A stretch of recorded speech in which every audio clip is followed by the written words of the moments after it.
News, a service of Barong Insurance. Storm siren repair in Clinton, and that's our big story for 7:30. Clinton fire officials say there is a storm siren outage in the Sites Acres area. Officials say Clinton storm sirens do automatic quiet tests, and it was a quiet test that alerted authorities to an issue with the siren. The city is waiting on parts to get the situation resolved. In the meantime, the city will keep citizens informed through what is known as Clinton Alerts on your cell device. The city of Watonga will have a new police chief effective June 2nd.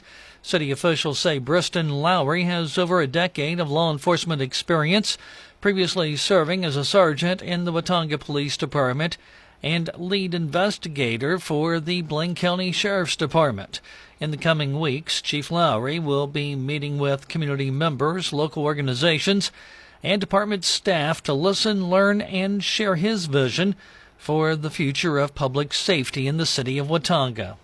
311 Capital Management has withdrawn its bid for a state investment contract tied to Oklahoma pension and endowment funds after Attorney General Gentner Drummond challenged the award and threatened legal action. State Treasurer Todd Russ of Cordell defended the selection process and says 311 Capital was the best fit for the role. The governor specifically said to me, I don't mind them, if they win that on their own merits, that's fine. But I don't want them winning that because of any relationships that we've ever had. And that, to me, was even more proof that they have to win on their own merits. They have to stand on their track record, their performance, and their ability to serve Oklahoma. 311 Capital Management withdrew its bid for an Invest in Oklahoma contract in a letter dated last Friday. More news coming up next. I'm talking to Michael Barong of Barong Insurance. Michael, tell me a little bit about why you think people should do business with Barong Insurance. You know, I've got customers that I've been doing this 14 years now. Those customers, I really know them well at this point and just try and do the best that I can to take care of them for what I know their long-term goals are. Planning-wise, that's different. You know, that's different than just a short-term perspective. For all types of insurance, it's Barong Insurance, the agency service-built. Barong Insurance. State Representative Anthony Moore of Clinton recently spoke about House Bill 4358, which he authored. I've heard from a ton of people around the state and a lot of people locally about screen time in schools. That bill passed overwhelmingly in the House and couldn't even get out of the Senate with some amendments that I agreed to that would have lightened the restrictions. So I'm really frustrated about that. That's something that there are a ton of studies on that are overwhelming. The evidence is all in support of limiting screen time before fifth grade. We've got to do a better job of that. Moore says he plans to bring the bill back in the future.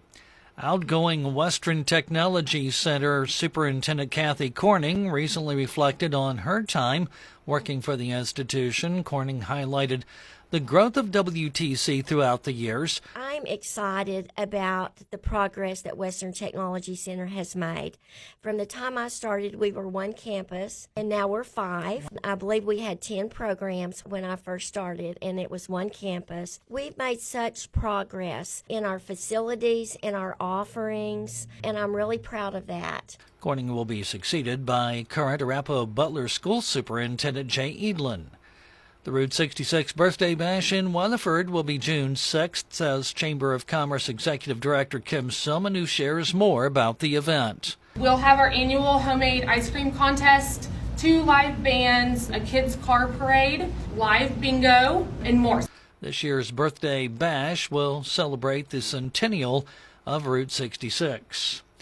The mayor of Carnegie says the town is excited to host the first farmers market on Saturday at the Carnegie Fairgrounds. Town officials are currently accepting vendors and say vendor spots are free of charge. However, vendors must sign up beforehand through Town Hall or online at townofcarnegie.com. The event will be held Saturday from 8 until 1. It's news at 7:30, a service of Barong Insurance. Coming up next, we'll look at local funeral services after this word from Lee Hometown Funeral Home.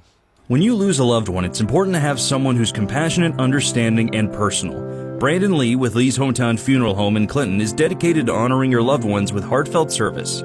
His goal is to create meaningful tributes that celebrate lives while guiding you with every step of the final process. Whether it's a traditional service, cremation, or pre-planning, if you have already purchased a funeral plan elsewhere, they will honor it as if it was their own. At Lee Hometown Funeral Home, they continue the tradition of caring and personal service. Please visit today to experience the difference. Funeral services for 87-year-old Debbie Ida Mae McCulloch will be held today at 10 o'clock at the First Christian Church in Hydro. Services under the direction of Lockstone Funeral Home. Funeral services for 79-year-old Harry Noble Starr Jr. will be held today at 11 o'clock at Ray and Martha's Funeral Home in Carnegie. Interment will be held at Saddle Mountain Cemetery in Mountain View. Funeral services for 81-year-old Linda Sue Ray will be held today at 2 o'clock at the Martin Duggar Funeral Home Chapel in Elk City. She owned and operated Susie's Corner in Elk City. Interment will be held at Fairlawn Cemetery in Elk City. Funeral mass for 74-year-old Marilyn Campus will be held Wednesday at 10:30 at St. Matthew Catholic Church in Elk City. Interment will be held at St. Francis Cemetery in Canute. Services under the direction of Winery Funeral Service and Cremation Center in Elk City. Funeral services for 82-year-old Curtis Dean Walker will be held Wednesday at 2 o'clock at the Cumberland Presbyterian Church in Clinton. He worked as a farmer and rancher. Burial will follow at Butler Cemetery. Services under the direction of Lee Hometown Funeral Home. Graveside services for 84-year-old Janetta York will be held Friday at 1:30 at Mountain View Cemetery. Services under the direction of Ray and Martha's Funeral Home in Mountain View.